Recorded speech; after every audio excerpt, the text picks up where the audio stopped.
Essa é a voz da profecia, uma voz de esperança, que proclama a volta do Senhor. Jesus em breve virá.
Você ou não, ele virá.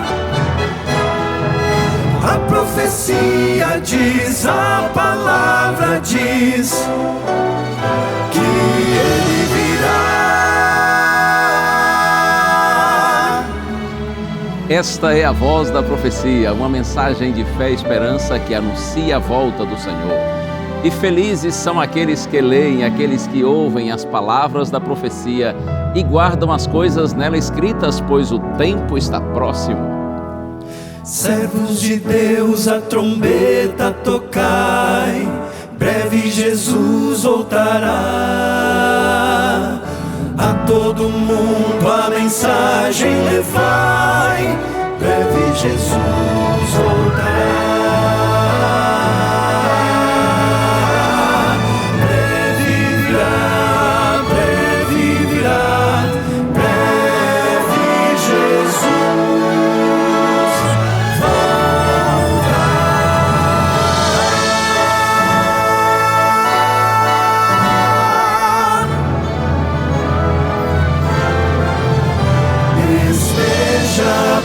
Preparado para quando ele voltar.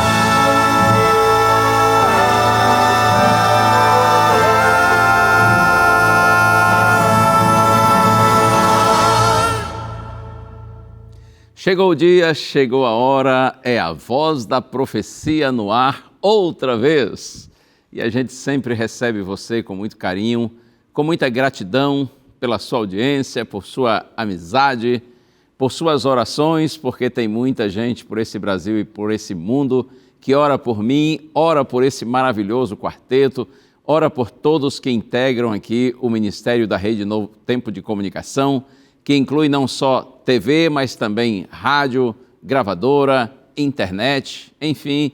Esse aqui é um ministério que tem como propósito maior glorificar o nome de Deus anunciando o Santo Evangelho. E na medida que o Evangelho se espalha e novas pessoas compreendem essa mensagem do céu, aceitam Jesus Cristo como Salvador e Senhor, então o reino da graça de Deus se expande. É assim, o reino da graça de Deus se espalha pelo mundo e ainda que invisível aos olhos, ele é real. E um dia, de acordo com a Bíblia, todos os que vivem hoje a experiência de estar, de pertencer ao reino da graça de Deus, participarão do reino da glória do Senhor.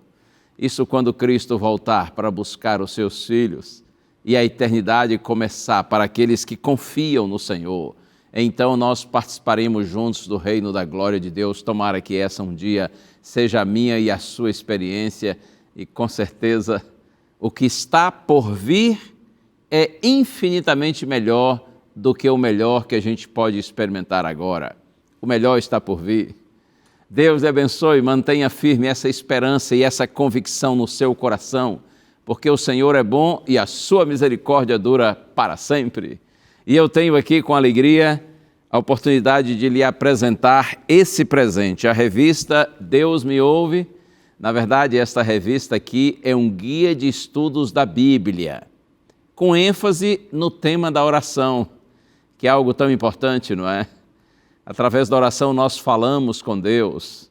Philip Keller dizia: a oração tranquiliza o coração, fortalece nossas decisões e nos conduz a um contato pessoal com Deus, nosso Pai. Como é doce, como é bom e como é importante que nós oremos, que nós conversemos todo o tempo com o nosso maravilhoso Deus e Ele está sempre pronto para nos ouvir.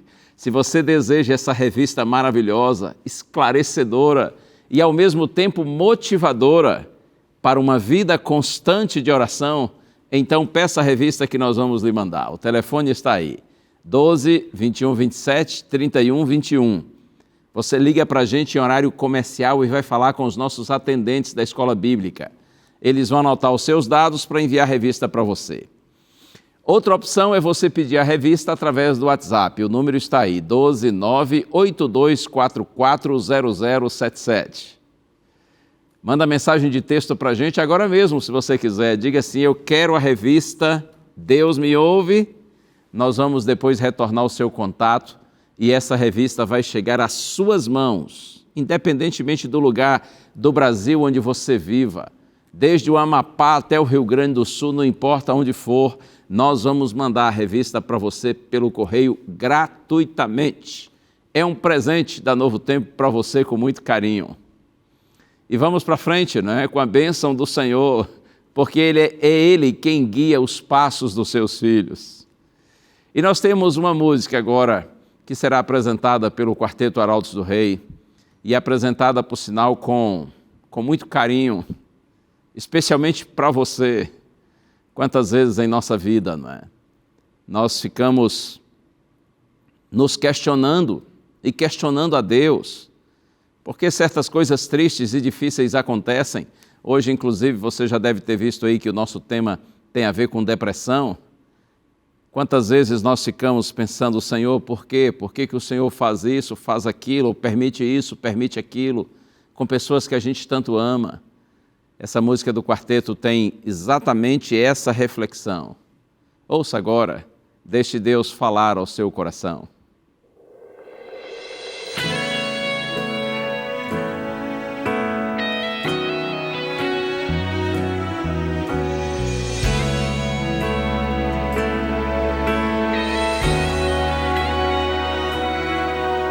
Na vida temos que enfrentar a provação e a dor que atormenta, para todos é igual. Mesmo assim, não consigo entender ao ver que alguém não sofre como eu. Me pergunta então, ó Pai, Senhor, eu quero entender o plano Teu, tudo aquilo que reservas, muito além dos olhos meus. Dentro do meu coração sempre estás, eu tenho confiado em Tuas mãos. Mesmo assim, pergunto, ó Pai, por que, ó Pai, eu enfrento essa provação e a tormenta encobre o sol? Pergunto, ó Pai, Pai, por que, ó Pai, tantas dúvidas vêm a mim, o mistério do existir? Pergunto, ó Pai, embora não consiga compreender, em Tua mão sempre confiarei.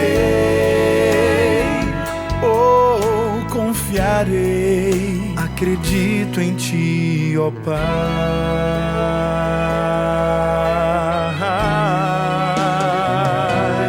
Deus sabe quando a oração sincera é. Ele não permite um fardo que eu não possa possa receber. Ele vê toda a fé que há em mim e sabe que há perguntas mesmo assim. Quero entender, ó Pai, porque, ó Pai, eu enfrento essa provação e a tormenta encobre o sol. Pergunto, ó Pai, por que, ó Pai? Por que, ó Pai? Tantas dúvidas vêm a mim, o mistério do existir. Pergunto, ó Pai, embora não consiga compreender, em tua mão sempre confiarei. Oh, confiarei. Acredito em ti, ó Pai.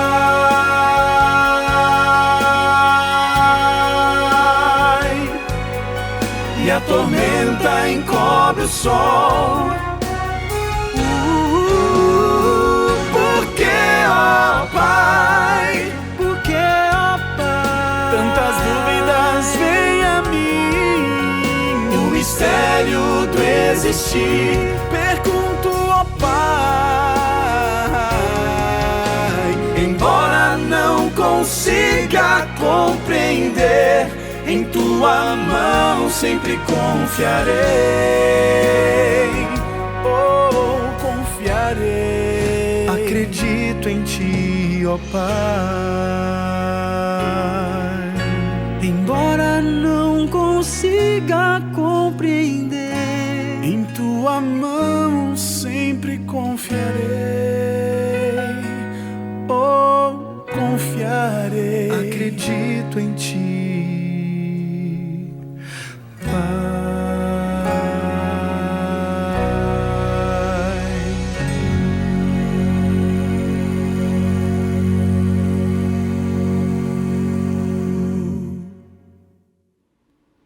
Se chegar um momento assim muito difícil e você realmente não estiver compreendendo situações da vida pelas quais você passa, isso acontece, né, com a gente, você tem o direito, sim, de perguntar por que, ó Pai. Até Jesus fez essa pergunta, lembra? O Senhor Jesus Cristo sofrendo na cruz, ele disse assim: Deus meu, por que me desamparaste? Mas eu gosto de pensar que esse mesmo Cristo que disse, por que me desamparaste? Em seguida ele diz assim, Pai, nas tuas mãos eu entrego o meu espírito. Compreende? Mesmo sem Jesus entender naquele momento, porque estava se sentindo desamparado, em seguida o mestre diz assim, Pai, eu entrego minha vida nas tuas mãos. Então faça o mesmo.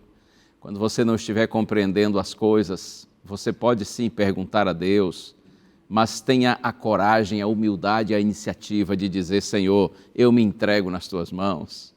Lembra do pensamentozinho que eu sempre cito aqui? Senhor, eu não te entendo, mas eu confio em ti. Confie nele, confie para valer. E você já pediu a revista Deus Me Ouve? Se não pediu ainda, aproveite agora o intervalo para pedir, tá bom? O WhatsApp está aí, número 12982440077. É presente, é de graça, vai chegar nas suas mãos para abençoar a sua vida com esse estudo maravilhoso. Hora do intervalo, rapidinho, e a gente volta na sequência para nós pensarmos nesse tema aí, depressivos. A gente precisa compreender esse assunto, não é? Para que, se porventura passarmos por essa realidade, ou se conhecemos gente em torno de nós que vive esse sofrimento, nós temos condições não só de superar a nossa luta, mas ajudar outros a fim de que superem também. Deus tem uma mensagem para você na sequência, fica aí. Todos nós estamos sujeitos à depressão, mesmo os grandes homens e as grandes mulheres de Deus. Ó Deus de amor,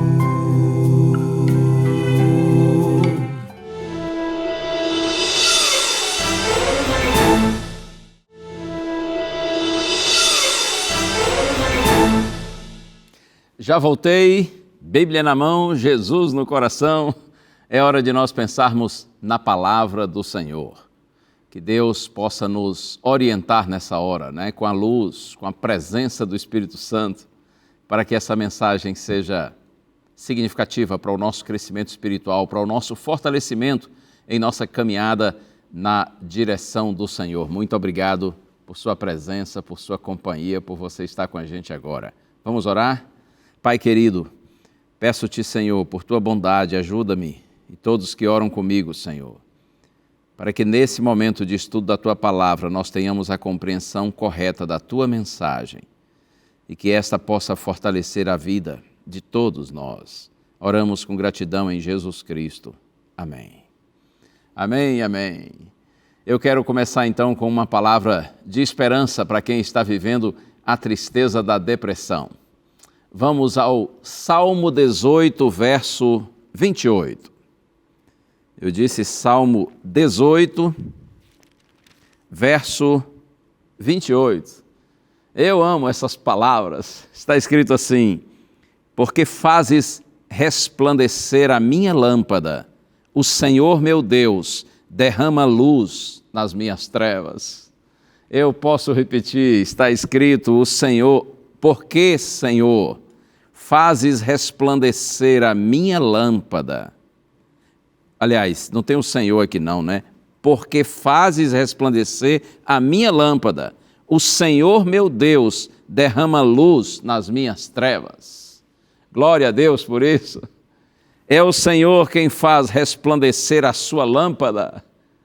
É o Senhor quem, nas suas trevas, na sua escuridão, nos seus momentos difíceis, tristes, é Ele quem derrama luz nas suas trevas.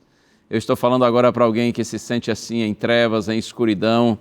Então lembre-se dessas palavras: o Senhor derrama luz nas suas trevas. Dentre os transtornos mentais, a depressão é a condição psiquiátrica de maior prevalência na população mundial. Todos os anos, 20 milhões de pessoas são diagnosticadas com depressão. Significa que 1 em cada 10 adultos é acometido por esse distúrbio. E qualquer pessoa pode adoecer em algum momento da vida, seja com uma doença simples ou complexa, passageira ou duradoura. Uma definição de depressão, de acordo com o Código das Doenças Mentais, o DSM-V, a depressão é definida como um distúrbio afetivo que apresenta como sintomas principais o estado de tristeza crônica, distimia e a perda de interesse por atividades novas ou anteriormente prazerosas, a anedonia.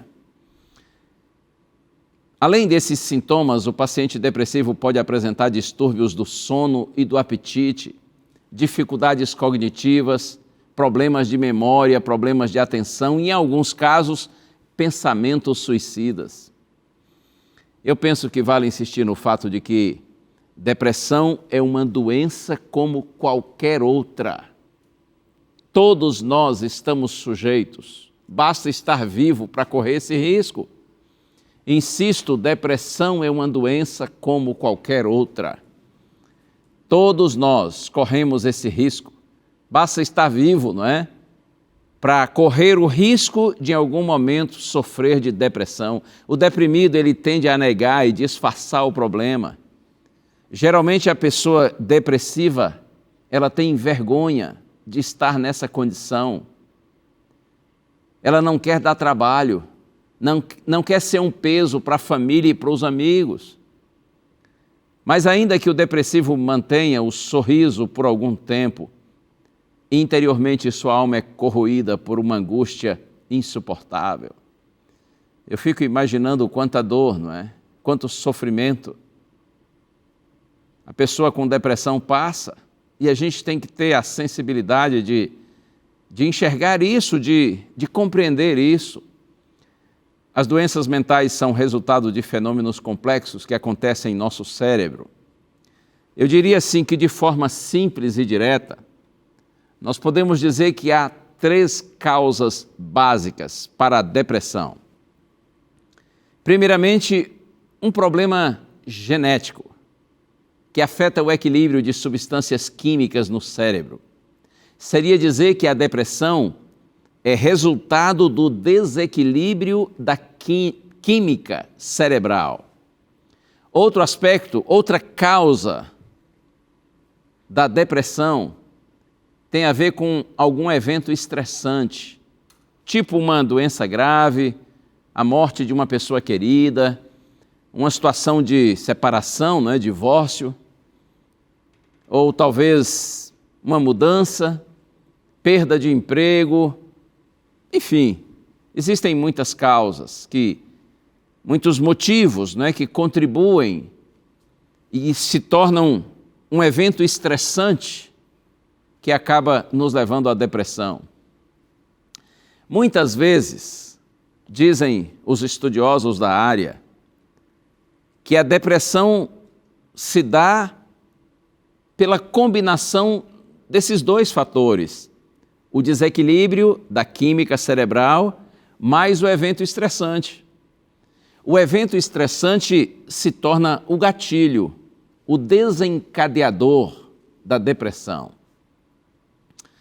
Em algum momento de sua vida, você já se sentiu sozinho, como num deserto? Em algum momento da sua vida você sentiu medo e até vontade de morrer?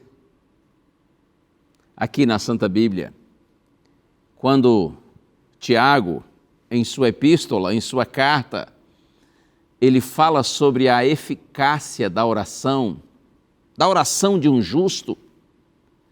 Então é interessante que Tiago cita como exemplo o profeta Elias. E Tiago diz que Elias era um homem semelhante a nós, sujeito aos mesmos sentimentos que nós. Mas a despeito disso, Elias orou e foi atendido por Deus de uma maneira extraordinária. Eu quero ler o texto, está aqui na carta de Tiago, capítulo 5. Vou ler os versos 16 a 18, está escrito assim: portanto, confessem os seus pecados uns aos outros e orem uns pelos outros para que vocês sejam curados. E agora veja a última frase do verso 16: muito pode por sua eficácia a súplica do justo. E aí Tiago, nesse contexto de uma oração eficaz, ele menciona Elias e diz assim: Elias era homem semelhante a nós, sujeito aos mesmos sentimentos, e orou com fervor para que não chovesse sobre a terra, e por 3 anos e 6 meses não choveu. Depois orou de novo, e então o céu deu chuva e a terra produziu os seus frutos. Elias era um homem, diz Tiago, semelhante a nós, sujeito aos os mesmos sentimentos que nós. Mas esse homem orou, e orou com fervor, e em determinado momento não choveu sobre a terra. E depois ele orou de novo, e Deus deu chuva, e a terra produziu os seus frutos. Tiago está dizendo assim: ei, você que se sente fraco, se você fizer como Elias, a despeito da sua fraqueza, procurar viver pela fé, Deus ouvirá a sua oração, Deus atenderá a você, porque se ele atendeu Elias, que era um homem semelhante a nós, sujeito aos mesmos sentimentos que nós, ele vai atender você também. Mas olha, é interessante notar que esse guerreiro de oração, Elias, este inquestionável homem de Deus, ele também viveu momentos de angústia e de depressão. Não sei se você conhece a história do profeta Elias, eu sei que muitos que estão me assistindo agora conhecem. Na primeira carta, aliás, no primeiro livro dos Reis, especialmente ali capítulos 17 a 19, a gente vê de maneira resumida a história do profeta Elias. Vamos relembrá-la um pouco. No primeiro livro dos Reis, capítulo 17, a Bíblia menciona para a gente o fato de que no tempo do profeta Elias, o rei de Israel chamava-se Acabe. Acabe foi um péssimo rei. Ele reinou por 22 anos, mas afastou-se completamente de Deus. Acabe se casou com uma mulher que não era de Israel, uma mulher estrangeira, adoradora de um deus imaginário, um deus pagão chamado Baal. E essa mulher, Jezabel, ela era muito autoritária, uma mulher mandona. Conhece alguma assim? Você já viu alguma mulher mandona, autoritária, daquelas assim, sargentão? Misericórdia, né? Não olhe para os lados, por favor, continue olhando para mim, para você não ter problema aí em casa. Mas Jezabel era mandona. Dizem que o governo de Acabe foi um governo de saias, porque na verdade quem mandava era Jezabel, era a esposa. Como dizem, Acabe não era um varão, ele era um varunca, manda ela e ele nunca. Acabe era completamente dominado por Jezabel, essa mulher autoritária, uma mulher pagã, adoradora, idólatra, adoradora do chamado Deus Baal.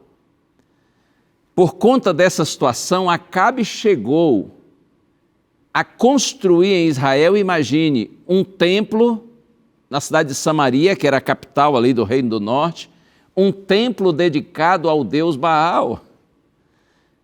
A Bíblia diz que Jezabel trouxe lá da sua terra, do seu país, centenas de profetas e sacerdotes de Baal, e eles se espalharam por todo Israel. A idolatria nos dias de Acabe se proliferou por todo o reino, era praticada livremente por muitos. Diante desse quadro, Deus chama Elias e diz para Elias ir na presença do rei Acabe. E Elias vai em nome do Senhor e diz assim para o rei: olha, Deus mandou dizer que por um determinado período não vai chover sobre a terra, nem mesmo o orvalho da madrugada vai cair. Era um sinal da tristeza, da reprovação de Deus pela condição espiritual do seu povo. Elias foi e deu a mensagem, porque Elias tinha coragem. E aí, assim que Elias entrega a mensagem para Acabe, Deus diz assim: Elias, agora vá e se esconda lá na beira do riacho Querite. Porque Deus sabia que Acabe, sobretudo influenciado por Jezabel, iria procurar perseguir o profeta Elias. Então Deus disse: agora você se refugia lá no Querite, no ribeiro, próximo ao ribeiro. Elias foi e ficou ali, e a Bíblia diz, isso é algo fantástico, quando Elias, que estava sozinho, escondido ali, no meio do mato, ele sentia sede, ele bebia da água do riacho, e quando tinha fome, Deus mandava pássaros 2 vezes por dia, que vinham na direção de Elias trazendo um sanduíche para ele. Pão e carne, todos os dias, 2 vezes por dia. Mas a água do riacho secou, porque o período era de seca, de estiagem completa. Então Deus disse assim: Elias, agora você vá para Sarepta, que era uma cidade da região de Sidom, da região de Jezabel. Ninguém poderia imaginar que Elias estaria ali em Sarepta, e ele atendeu a orientação do Senhor, e ele foi para lá. E quando, diz a Bíblia, chegou a Sarepta, ele viu uma senhora viúva que estava ali catando uns pedacinhos de lenha, de madeira, uns gravetos, e ele disse assim: a senhora pode trazer para mim um pouco de água? E quando a mulher foi saindo para buscar água, ele disse assim: se der para trazer um pãozinho também. Aí a mulher disse assim: não, meu senhor, água eu providencio para o senhor, mas pão eu não tenho. Na verdade, eu tenho aqui um restinho de azeite e de farinha, e eu vou preparar um pão para mim, para o meu filho, nós vamos comer e depois nós vamos morrer. Uma situação de miséria, de calamidade, era o último alimento que aquela senhora tinha. Aí Elias olhou para aquela mulher e disse assim: pois eu lhe digo em nome do Senhor Deus de Israel, traga primeiro o alimento para mim, e não faltará mais azeite na botija, no frasco, e nem farinha na sua panela.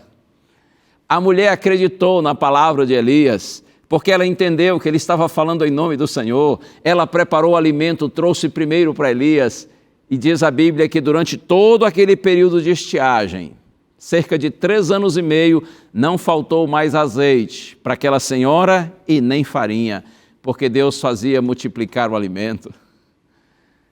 Mas o filho daquela senhora viúva faleceu, morreu, e ela entrou em desespero. E sabe o que Elias fez? Ele se deitou sobre a criança e orou, clamando a Deus que ressuscitasse o menino. E Deus fez a criança reviver. Elias a entregou para a mãe e a mãe disse assim: eu sei que tu és um homem de Deus e que as palavras que saem da tua boca são palavras verdadeiras. E então Deus chamou Elias e disse assim: Elias, volta a Acabe e anuncie para ele que a chuva voltará. Porque Deus estava sentindo compaixão do seu povo que tanto sofria. Elias foi e disse para Acabe que a chuva voltaria, porém primeiro eles deveriam se reunir no Monte Carmelo com toda a nação de Israel. E é possível que você conheça a história. Elias disse assim diante de Acabe e de todo o povo: vamos fazer um sacrifício, um holocausto dedicado ao Senhor, e os profetas de Baal dediquem um sacrifício ao Deus Baal.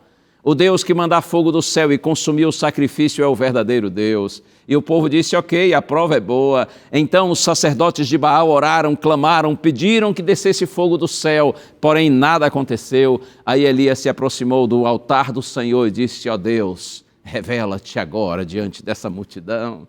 E desceu uma coluna de fogo do céu à terra, na direção do altar. E a Bíblia diz que o fogo consumiu até as pedras que estavam formando o altar. E a multidão nessa hora gritou: só o Senhor é Deus, só o Senhor é Deus. Todos os profetas e sacerdotes de Baal morreram naquele dia, porque o povo entendeu que eles eram todos falsos profetas, eles eram todos enganadores de Israel. E Elias orou em cima do Carmelo e disse: ó Deus, cumpre agora a tua palavra e manda chuva. Primeiro ele pediu fogo, agora ele pede chuva. E a Bíblia diz que caiu um aguaceiro do céu, veio uma chuva torrencial, tremendo, hein? Eu não sei se já aconteceu com você assim, de orar e receber respostas imediatas às suas orações. Como é maravilhoso quando isso acontece, como o nosso coração transborda de alegria. Mas olha aqui um detalhe. Quando Acabe volta ao palácio e dá a notícia a Jezabel de tudo o que aconteceu no Monte Carmelo, que inclusive todos os profetas e sacerdotes de Baal que ela havia trazido do seu país estavam mortos, então Jezabel fica furiosa e ela decreta a morte do profeta Elias. Eu estou abrindo a minha Bíblia aqui no primeiro livro dos Reis, capítulo 19. Primeiro livro dos Reis, capítulo 19. Jezabel manda um recado para Elias, e o recado é assim: eu não me chamo Jezabel, se até amanhã, nesse mesmo horário, você, Elias, não estiver morto. A mulher era autoritária, ela se achava a dona da situação, e ela teve a petulância de mandar esse recado para o profeta Elias. E quando Elias recebeu o recado, ele disse assim: estou nem aí. Eu confio no meu Deus, essa mulher não é nada. Foi assim? Não, não foi assim. A Bíblia diz que quando Elias recebeu a ameaça de morte de Jezabel, ele sentiu medo e fugiu. Primeiro livro dos Reis, capítulo 19. Eu leio aqui os versos 3 e 4. Está escrito assim: Elias ficou com medo, levantou-se para salvar a sua vida e se foi, e chegou a Berseba, que pertence a Judá, e ali ele deixou o seu servo. Ele mesmo, porém, foi para o deserto, caminhando um dia inteiro. Por fim, sentou-se debaixo de um zimbro, sentiu vontade de morrer e orou: basta, Senhor, tira a minha vida, porque eu não sou melhor do que os meus pais. Incrível! O grande homem de Deus, o homem de oração, agora recebe uma ameaça de morte feita por uma mulher, e ele tem medo, ele foge, ele entra em desespero e chega a orar e dizer assim: Senhor, tira agora a minha vida, basta, eu quero morrer. E aí a Bíblia diz que Elias estava tão cansado que ele deitou ali debaixo da árvore e dormiu. Então veio um anjo de Deus e o acordou e disse assim: olha aqui, ó, tem um pãozinho quentinho para você e um pouco de água, coma, beba. Ele comeu, bebeu e dormiu de novo. E aí o anjo de Deus acordou Elias de novo e disse assim: ei, come mais, beba mais, porque olha, do jeito que você está indo aí no interesse que você está indo, na corrida sua, você vai para longe. Então coma mais e beba mais. E Elias comeu e bebeu, e a Bíblia diz que com a força daquele alimento, ele seguiu o seu caminho. Oh, meu amigo, minha amiga, por favor, ouça isso aqui. Todos nós estamos sujeitos à depressão, mesmo os grandes homens e as grandes mulheres de Deus. Mas em nossa depressão, em nossa dor, Deus não nos deixa sozinhos. De alguma maneira, Deus manda anjos em forma de homens para nos socorrer. Eu sei que estou falando agora para alguém que tem sofrido com depressão. Em nome de Jesus, mantenha a sua confiança no Senhor e clame a Deus para que Ele socorra você. De alguma maneira, Ele está lhe socorrendo e vai continuar socorrendo você, porque você é uma pessoa amada aos olhos do Senhor. Nós temos que parar com o preconceito contra os depressivos, parar de vê-los como pessoas fracas, pessoas inferiores. Repito, nós temos que parar de ver os depressivos como se fossem pessoas fracas, pessoas incapazes, ou que estão com, permitam-me a franqueza, estão com frescura, ou que elas não confiam em Deus. Ninguém é pior por ter depressão, assim como ninguém é pior por ter câncer. A diferença é que a depressão é o câncer da alma, é o câncer das emoções. Alguém com doença depressiva precisa de ajuda profissional. É preciso buscar uma terapia, um terapeuta, psicólogo, psiquiatra. E se houver indicação de usar medicamentos, que use, que os medicamentos sejam usados. Mas é lógico que existem outros recursos.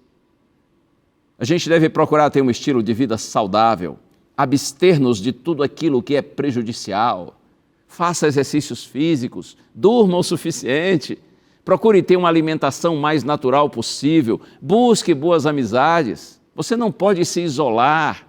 Você também deve reservar tempo para o lazer, para a recreação.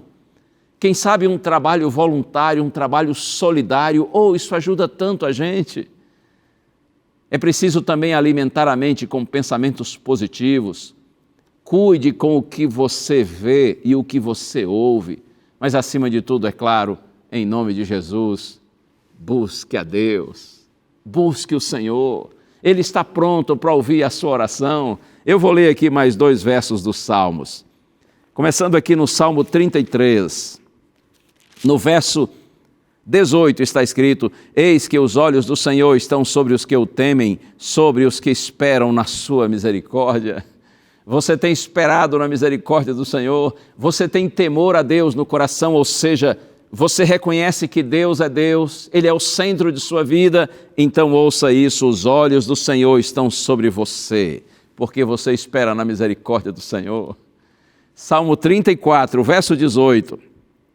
Perto está o Senhor dos que têm o coração quebrantado e salva-os de espírito oprimido. O seu coração está quebrantado pelas tristezas da vida, pela depressão. O seu espírito está oprimido.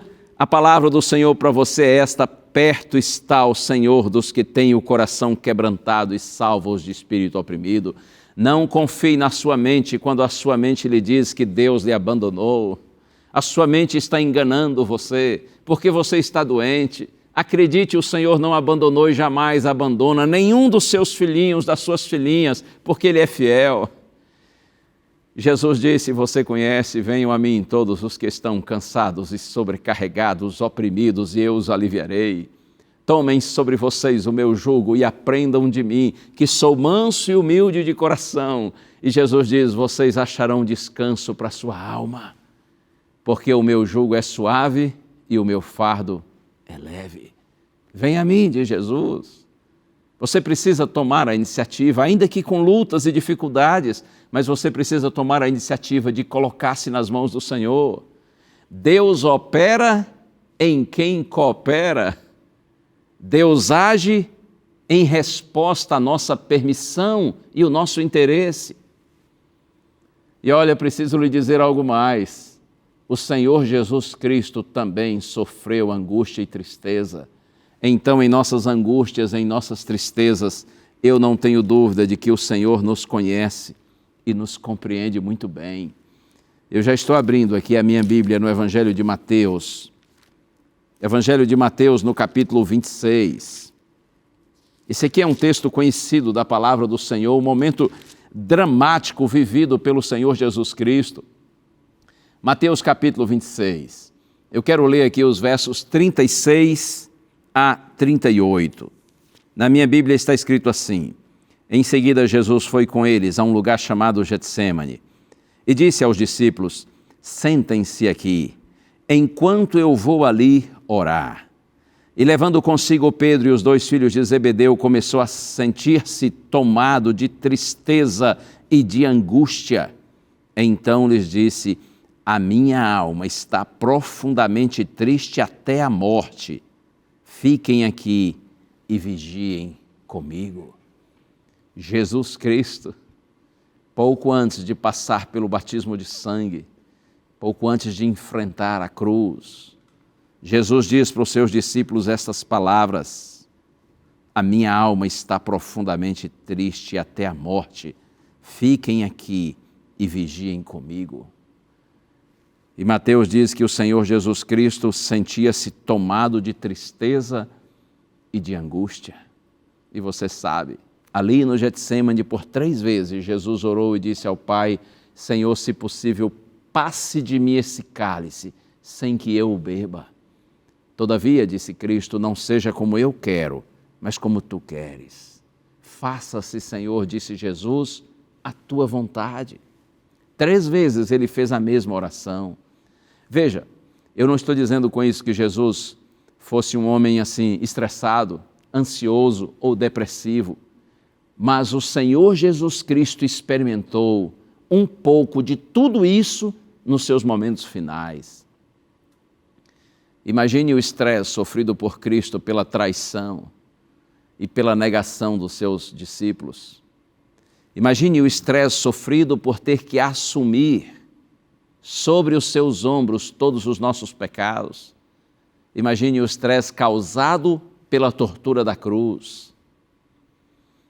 Pense na ansiedade que o Mestre sofreu quando ali no Getsêmani disse assim, por 3 vezes, Pai, se for possível, passe de mim esse cálice, sem que eu o beba. Imagine um momento de depressão, quando Jesus diz assim, a minha alma está profundamente triste até a morte.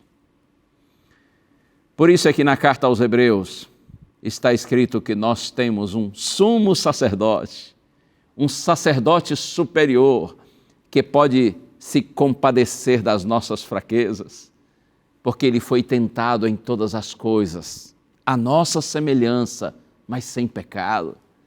Então o autor de Hebreus diz assim, portanto, aproximemo-nos do trono da graça, com confiança, sim, porque nós temos um sumo sacerdote, um sacerdote superior, Jesus Cristo, que está intercedendo por nós no santuário celestial. E esse Cristo bendito conhece a nossa dor, o nosso sofrimento, porque Ele passou pelo que nós passamos. Nós temos um Cristo bendito que intercede por nós no santuário celestial. Por isso nós podemos nos aproximar do trono da graça com confiança, para recebermos graça, misericórdia, no momento oportuno, na hora da nossa necessidade. Isso está na carta aos Hebreus, capítulo 4. Deus abençoe você, especialmente você que está me assistindo agora e sente uma tristeza profunda no coração, especialmente você que já foi diagnosticado com depressão e talvez até esteja se tratando. Parabéns por você ter a iniciativa de buscar ajuda. E se eu estou falando agora para alguém que tem sentido uma tristeza profunda e permanente, que já tem durado meses, talvez até anos, e você ainda não buscou ajuda, busque ajuda. Muitas vezes Deus nos socorre por meio de pessoas que foram preparadas para isso, inclusive médicos. Deus abençoe você. Coloque-se nas mãos do Senhor e acredite, como eu disse e repito, Deus é capaz de mandar anjos, mesmo que eles venham em forma de homens, para nos socorrerem e nos ajudarem em nossos momentos de necessidade. O quarteto vai cantar, e essa é uma música linda. Para minha mãezinha, essa inclusive está entre as preferidas dela, das músicas que o Quarteto Arautos do Rei muito bem apresenta. Ouça agora e medite nessa canção linda, Arautos do Rei, Se a Mão de Deus Tocar em Mim.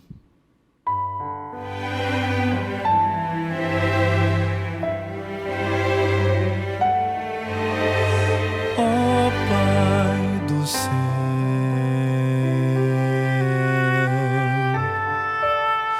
Santo e glorioso Deus, sem ti não posso andar, sei que vou tropeçar.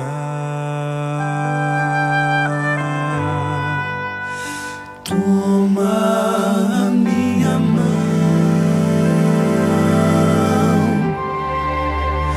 guarda meu coração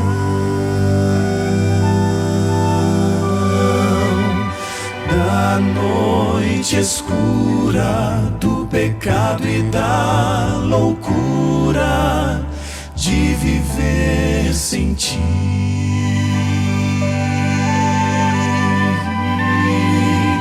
Põe-me em teus braços,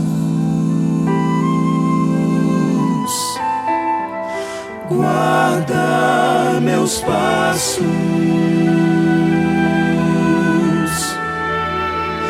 pra que eu não queira, nem nunca venha me afastar de ti. Se a mão de Deus tocar em mim, terei a força pra vencer, pra ser vitorioso enfim. A ti preciso me apegar. Eu já não quero mais ficar sem tua proteção, Senhor. Eu quero desejar a cada dia estar mais perto de Jesus.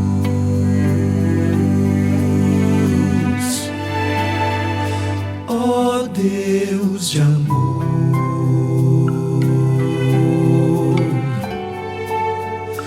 bondoso Redentor,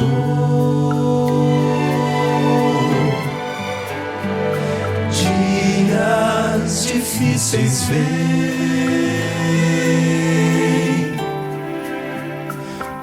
os quais enfrentarei.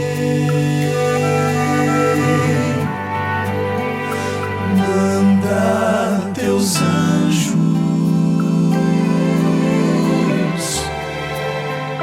pra me guardarem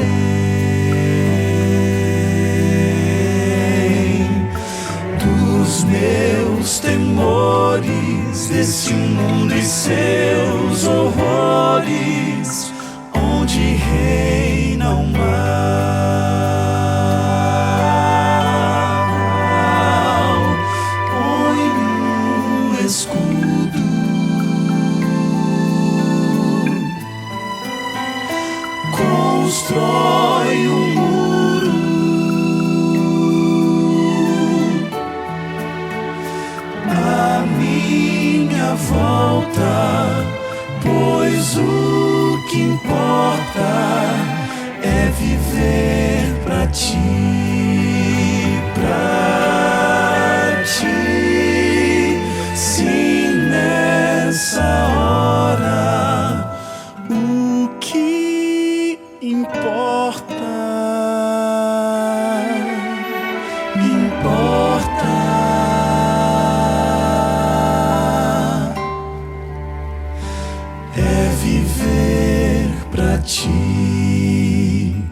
Música suave e com uma linda mensagem. Linda e verdadeira. Tudo o que a gente precisa é do toque da mão de Deus. A mão que dá carinho e que tem poder para curar, para libertar, para salvar. Tudo o que a gente precisa é do toque da mão do Deus Todo-Poderoso, que também é todo carinhoso. Bendito seja o nome do Senhor. Eu quero ler um verso antes da gente orar, e para mim esse aqui é das palavras do profeta Isaías, que é um profeta assim riquíssimo, né? Conteúdo extraordinário, mas para mim esse aqui é um dos versos mais lindos do profeta Isaías. Está no capítulo 57, verso 15, está escrito assim: porque assim diz o alto, o sublime, que habita a eternidade e cujo nome é santo. Habito no alto e santo lugar, mas habito também com o contrito e abatido de espírito, para vivificar o espírito dos abatidos e vivificar o coração dos contritos. Isso é maravilhoso, não é? Assim diz o alto, o sublime, o que habita a eternidade, cujo nome é santo. Existe alguém mais, além do nosso Deus, com essas características? É claro que não. O Senhor diz assim para você nessa hora: eu habito no alto e santo lugar, mas, diz Deus, habito também com o contrito e abatido de espírito. Você está contrito em Deus, mas o seu espírito está abatido. Deus diz assim: eu habito em você para vivificar o seu espírito, para vivificar o espírito dos abatidos e vivificar o coração dos contritos. Vivificar quer dizer dar nova vida, viver de novo. Deus está dizendo: eu estou disposto a habitar em você para erguer você, para enxugar suas lágrimas, para mostrar para você que você é muito querido, muito querida. Você não precisa viver na tristeza. Deus seja louvado. Não há abismo que seja tão profundo ao ponto de Deus não poder nos alcançar.